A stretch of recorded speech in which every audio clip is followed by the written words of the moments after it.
Hello à tous, j'espère que vous allez bien. Du coup, on se retrouve sur la leçon 1.2. Nous allons attaquer le déplacement du véhicule, du moins le faire avancer déjà. Alors, je vous invite à aller ici, tutoriel leçon 1.2, pédale to the metal. Et une fois fait, si vous l'avez déjà ouvert, c'est très bien, le projet Unity, Project 1 toujours, part 1, exactement.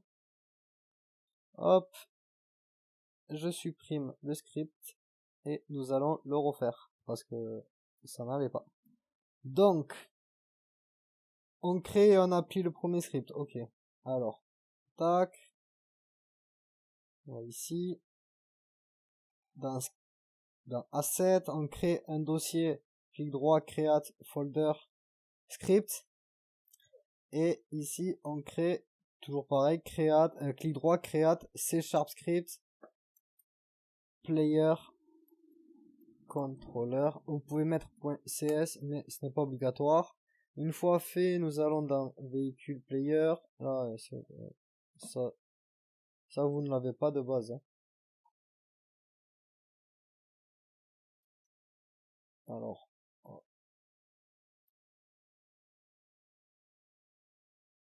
voilà. Donc, vous cliquez sur add component, vous tapez player.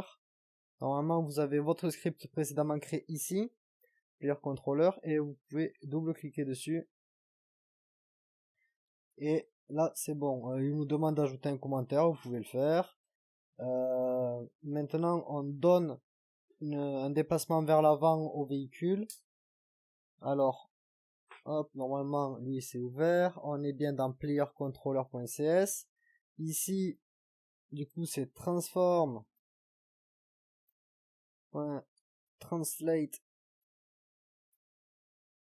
ou l'inverse. Je fais un lapsus. Non, c'est ça, transform.translate. Translate. Hop. Transform.translate.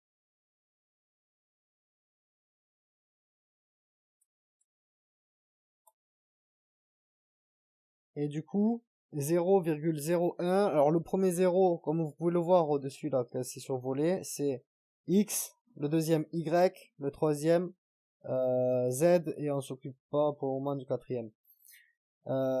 C'est donc les axes de votre objet, X, Y, Z. Ok. Donc nous sommes sur de la 3D. On retourne ici, on va aller checker. Normalement là, dès que je vais mettre play, le véhicule est censé avancer tout seul. Et vu que nous l'avons mis dans la fonction update c'est une fonction qui est appelée 60 fois par seconde. Voilà, le véhicule se déplace tout seul vers l'avant. C'est génial. Donc, une fois fait, on peut cliquer, marquer comme terminé. Utiliser un vecteur 3 pour bouger vers l'avant. Ok, pas de souci. Donc, au lieu de 0,0,1, nous allons taper vector 3.forward. Ça, en fait, si vous voulez, vector 3 c'est un objet, c'est une classe, c'est un objet plutôt. Et point forward, en fait, ça nous permet de dire vers l'avant. Si je survole point forward, vous voyez, shorthand for writing vector 3 0,01. C'est exactement ce que nous avons fait avant. Vous vous souvenez, 0,0,1. Mais là, en fait, c'est automatique. On lui dit déjà, va vers l'avant. Là, on peut tester et en fait, ça fera toujours pareil. Maintenant, on veut customiser la vitesse du véhicule. Pas de souci. Donc pour ça, on remarque aussi qu'on nous demande d'ajouter ceci au code dans le translate. C'est quoi ça du coup? Ben en fait, ça c'est le delta time. C'est pour normaliser en fait les FPS. Je vous le dis vraiment grossièrement pour pas vous perdre. Par exemple, si un PC il est full custom, un gros PC à 5000 euros, 3000 euros, 2000 euros, etc., il va pouvoir faire tourner beaucoup plus d'FPS qu'un PC classique, parce qu'il aura une bonne carte graphique, une bonne config. Mais on veut pas que la personne qui a une grosse config, son véhicule par exemple, il aille plus vite, ça serait complètement débile. Du coup, on initialise ça au delta time. C'est tout ce que vous avez à retenir pour l'instant. Donc, on multiplie par le time delta time. Time.delta time. Et on multiplie aussi par speed. Mais speed, on l'a pas créé encore. D'accord? C'est une variable. Donc, on va la créer tout de suite. Public float speed est égal 20f. On initialise directement. Donc, public, ça veut dire que la variable est visible de partout. Float, ça, c'est son type. Parce qu'en C#, il faut typer les variables. Donc, on lui dit, ton type, c'est un nombre à virgule. Speed, c'est le nom qu'on lui donne, donc ça peut être n'importe quoi. Et le F, ici, ça signifie que c'est un nombre à virgule, en fait. Hop, hop. Là, c'est plus logique comme ça, ok? Mais à chaque fois qu'on met un nombre flottant, il faut absolument mettre le F à la fin. Surtout quand on ajoute la virgule. En plus, ceci là, ça marche, ok? Mais ça marche pas. Il faut absolument rajouter le F. Donc on continue. Donc là, on a multiplié la vitesse par 20. Donc, et on a initialisé le delta time. Donc si on retourne sur l'éditeur, sur le moteur, on attend que tout ce truc, que le script se lance, qu'il soit assemblé, etc.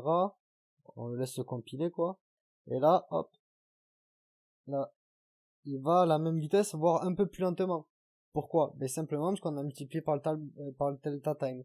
Donc maintenant, il y a toujours un calcul qui est effectué sur la vitesse. Mais, ici, par exemple, là on va mettre play. On peut diminuer et augmenter la vitesse depuis l'éditeur maintenant. Là, par exemple, on recule parce qu'on est à moins, et on peut l'accélérer aussi. Voilà. Donc si on veut qu'il aille un peu plus vite, on peut l'augmenter dans le code. 50.0 par exemple, ça sera parfait. Et ça c'est fait. Ajouter un rigid body, un composant rigid body à l'objet, aux objets. D'accord. Donc à l'obstacle et au véhicule. On va ici. Alors le véhicule d'abord. On attend que tout se recharge, on a changé la vitesse. Le véhicule, add components, on veut le rigid body. Le rigid body, c'est simplement, comment expliquer? C'est ce qui va appliquer la gravité et la physique, en fait, à l'objet. Donc, c'est un tank. 1 kilo, c'est pas pertinent. On va dire, je sais pas, moi, 1 tonne, 1000 kilos, même si c'est très peu pour un tank. Utiliser la gravité, ok. Par contre, là, je pense pas que la vitesse soit assez puissante pour le véhicule. On va voir si ça va. Maintenant, pareil avec l'obstacle, rigid body. Ça c'est un plot. Un plot ça fait quoi? Ça fait 4-5 kilos peut-être? Allez, 4 kilos? Je sais pas. Franchement un plot comme ça, je sais pas combien ça pèse. On va dire que ça fait 4 kilos. Maintenant, si lui je le déplace là pour tester quelque chose, à votre avis qu'est-ce qui va se passer? Mais simplement les deux ils ont un rigid body. Ils ont un collider. Le collider c'est une boîte de collision en gros. Et simplement la gravité va effectuer son œuvre, quoi, comment dire. Ça, voilà, bam. Bon, c'est pas très réaliste par rapport à la gravité qui est pas paramétrée, parce que vous avez vu, c'est tombé tout doucement, mais ça commence à avoir quelque chose. Et on continue. Dupliquer et positionner les obstacles. Du coup, contrôle alt, ok. Ils veulent qu'on prenne cet obstacle et, non. Hold control plus clic. Ah, comme ça. Et eux, ils veulent qu'on le duplique. Donc on va dupliquer.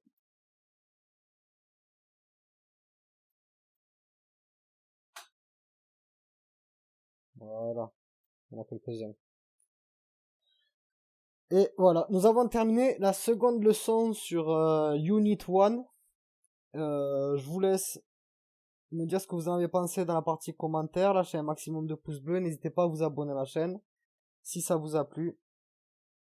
Bye bye.